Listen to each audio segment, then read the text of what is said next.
사상 첫 제한급수, 사상 최저 저수율, 사상 첫 가뭄휴교 논의. 자, 여러분, 폭염에 이어 이젠 제가 사는 곳은 가뭄까지 찾아왔습니다. 자연재해와 싸우는 내셔널 지오그래피 방송 미망이의 성서의 형성사 제 10강 시작하겠습니다.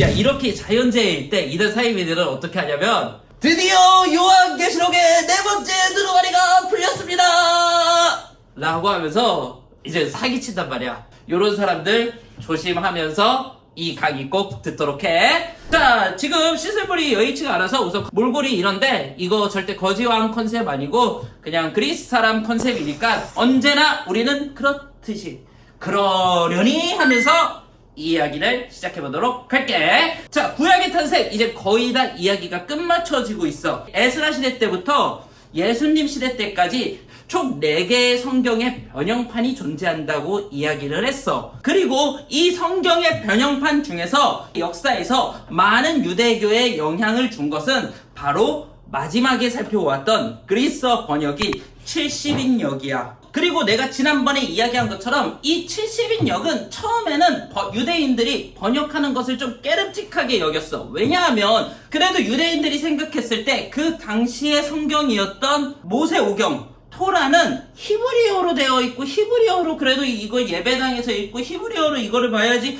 이거를 그리스어로 번역한다. 이게 조금 깨름직했어. 그런데 한편으로는 너무 이 히브리어로 번역하는 게 실용성이 없었어. 야, 우리도 이렇게 한번 생각을 해보자. 우리가 진짜 성경을 사랑해서 진짜 여러분들 진짜 몇 안 되게 진짜 수많은 유튜브에 있는 그 영상들 중에 이 영상을 성경을 사랑하는 마음으로 선택해준 거 아니야? 그런데 내가 우리 진짜 성경을 여러분 너무 사랑하잖아요. 그래서 오늘부터 우리 히브리어로 성경 공부해봐요. 자, 히브리어 알파벳부터 알레벳 딤멜달레테 이러고, 그리고 우리 헬라어로 성경을 또 공부해봐요. 알파베타 가마제타 에타 이오타 세오타 이러면서 막 이렇게 성경 공부하자고 해봐.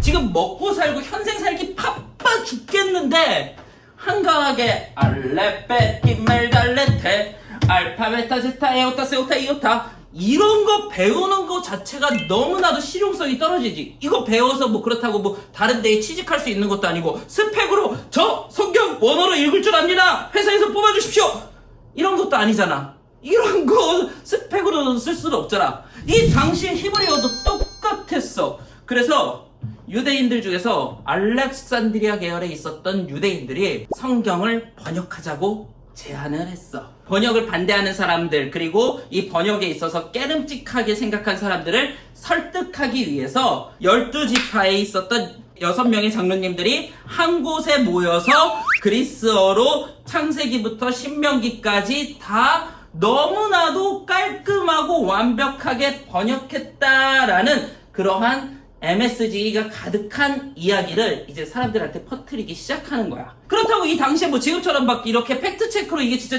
12지파의 72명 목록 누군지 알려주세요 막 이런 거에 할 수가 없잖아. 그냥 사람들이 들으면서 아 그러려니 하면서도 또 한편으로는 편리했던 거지. 왜냐하면은 자신들 나름대로도 하나님의 말씀을 읽어야 될 것 같기는 하는데 얘네가 그리스어로 성경을 번역하자 그러네? 얘네가 그리스어로 성경을 번역하는 데 있어서 이 이야기가 그래! 그런 것 같아! 그 장로님들이 그 번역한 것 같아! 이렇게 해서 이젠 그리스어 번역이 전 유대교에 쫙 이렇게 퍼지게 되는 거야. 이 내용이 어렵다면 이렇게 생각하면 돼. 우리 맨 처음에 코로나 시국 겪었잖아. 그때 맨 처음에 비대면 예배 그리고 현장 예배 축소라고 이야기를 했을 때 장로님들이나 아니면 이제 한 50대 60대 이제 목사님들 같은 경우에는 이런 얘기를 했단 말이야. 택도 없는 소리 하지 마라. 이 한국교회는 한국 전쟁 때에도 절대 예배당의 문을 닫지 않았었던 곳이다. 그런데 뭐라고? 그러니까 질병 때문에 이 예배당에 문을 닫으라고? 그것은 택도 없다. 그리고 뭐? 집에서 예배를 드려? 뭐 이렇게 카메라를 보고서 이렇게 예배를 드려? 아이고 퍽도 예배를 잘 드리겠다. 교회란 무엇이고?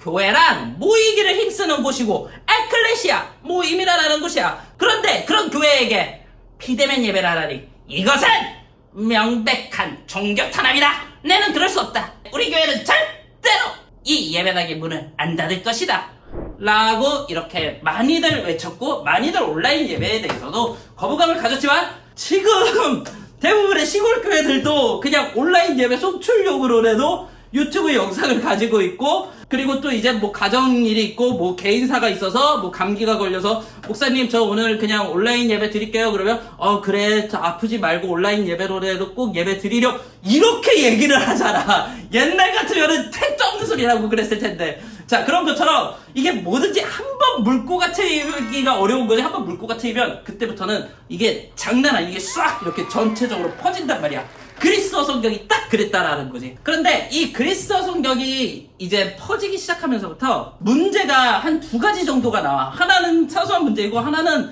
머리를 진짜 아프게 하고 현대 독자들에게도 영향을 주는 문제인데, 이 그리스어 성경으로 인해서 나타나는 문제점을 내가 이제 이야기를 해줄게. 우선 사소한 문제는 성서를 그리스어로 번역을 했을 때 그래도 알렉산드리아 계열의 유대인들이 자기들 나름대로 자기들의 문법과 자기들의 원칙에 맞게 이렇게 번역을 했을 거란 말이야. 그런데 그리스어 번역이 아까 내가 얘기한 것처럼 한번 물고가 트이면 쫙 퍼지는 것처럼 이제 여기저기서 너나 할 것 없이 그리스어로 성경을 제외하고 다른 문서들도 다 번역하기 시작하는 거야. 왜냐하면 이 당시에도 아직까지 공식적으로는 모세오경만 성경이었는데, 이 모세오경도 번역이 되었는데 시편이라고 번역 안 될 게 뭐가 있겠어? 욥기라고 번역이 안 될 게 뭐가 있겠어? 아니 룻기 같은 책도 번역이 안 될 게 뭐가 있겠어? 하면서 사람들이 이제 너나 할 것 없이 이젠 좀 펜때 좀 놀리는 사람들이 번역에 참가하기 시작한 거야. 그러면서 이 그리스어 성경의 번역의 일관성이 많이 사라지게 돼. 이 책에서는 번역의 일관성이 사라진 것을 이렇게 이야기를 하고 있어. 예를 들어서 에스더서, 욥기, 잠언 같은 경우에는 의역에 가깝게 번역이 된 반면 예레미야서와 아가서는 극단적으로 직역된 형태로 번역이 되었다라고 이야기를 하면서, 이제 우리가 흔히 말하는 모세오경과 그 외에 다른 책들의 번역들이 이제 다 제각각 형태로 번역이 되기 시작한 거야. 이게 뭐 그리 큰 문제일까?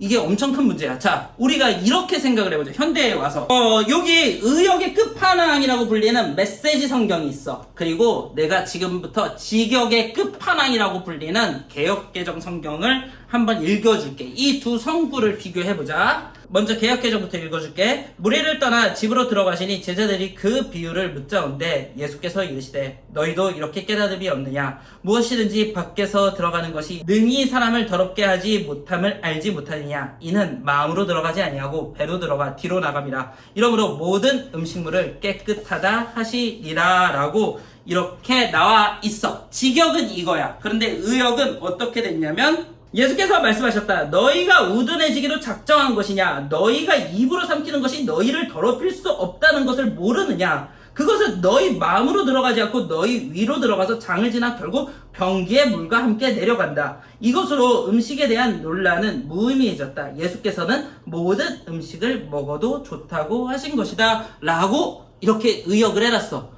자, 직역과 의역의 차이 어떤 느낌인지 알겠지? 직역 같은 경우에는 그 당시의 언어들을 썼다면, 의역 같은 경우에는 현대인들이 쓰는 용기인 뭐 병기나 아니면 그 뒤에 추가적으로 괄호로 해서 내용을 덧붙였단 말이야. 그리고 오늘날 우리는 그냥 내가 의역을 좋아하면 의역으로 가는 거고, 내가 직역을 좋아하면 직역으로 가는 건데, 문제는 70인역은 그렇지가 않다라는 거야. 의역과 직역이 다 이렇게 섞여져 있다라는 거야. 어떤 게 기준이 되는 해석인지에 대해서도 정확히 구분을 하지를 않았다는 거야. 자, 여기서 한 번 더 이런 생각을 해보자.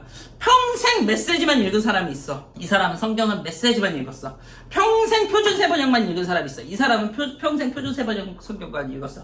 평생 개역개정 성경만 읽은 사람이 있어. 이 사람은 평생 개역개정 성경만 읽었어. 같은 성경이잖아? 그런데 이 세 사람을 모아놓고 성경에 대해서 이야기하거나 성경에 대해서 다시 뭐 토론을 해보라면 서로 똑같은 구절인데도 다른 해석을 가지고 와서 다르게 이야기할 수도 있단 말이야. 이게 사소한 문제였다면 진짜 지금부터 말할 문제가 더 큰 문제인데, 그게 뭐냐면 이 그리스어 성경을 보는 사람들끼리 서로 인정하는 성경의 목록이 달랐어. 자, 사도행전에서 바울이 유대 공회 앞에 섰을 때 크리티컬 데미지를 하나 던지잖아. 뭘 던지냐? 나는 유대인이요 베냐민 지파 사람이요 바리새파 사람이며 죽은 자의 부활을 믿습니다 라고 했을 때 이제 유대 공의의 사람들끼리 또 서로 싸우잖아. 왜냐면은 사두개파 사람들은 모세 오경만 인정했고 바리새파 사람들은 이젠 율법과 예언서들의 글들을 인정을 했기 때문에 이걸 가지고서 서로 또 네가 맞니 내가 맞니 이러면서 싸우잖아. 어떻게 보면 바울이 그 유대인들의 심리를 정확히 꿰뚫었던 거지. 즉 에스라 시대 때에서 그리스도 성경 시대로 넘어오면서 나온 문제는, 첫째는 서로 번역하는 내용과 투가 너무 달랐고, 둘째는 심지어 서로 인정했었던 성서의 목록이 달랐던 거야. 진짜 어떤 집단은 그때 내가 얘기한 것처럼 모세 오경 이후에 전기 예언서 4권, 후기 예언서 4권만 인정했던 집단도 있었을 거고, 또 어떤 집단은 여기에 시편을 더했던 집단도 있었을 거고, 다른 문서들을 집어넣었던 집단도 있었을 거고, 또 어떤 집단은 지금 우리의 구약 성경에 없는 책을 집어넣었을 집단도 있었을 거란 말이야. 그만큼 예수님 시대와 이제 바울 시대의 유대교는 성서에 관련되어서는 의외로 우리가 생각한 것보다 되게 더 혼란스러웠어. 정확히 뭔가 명확한 구심점이나 규정이 없었어. 그리고 무엇보다 현재 성경을 읽는 우리 독자들 입장에서 신약 성경의 저자들이 어떤 구약을 어떻게 인용했는지를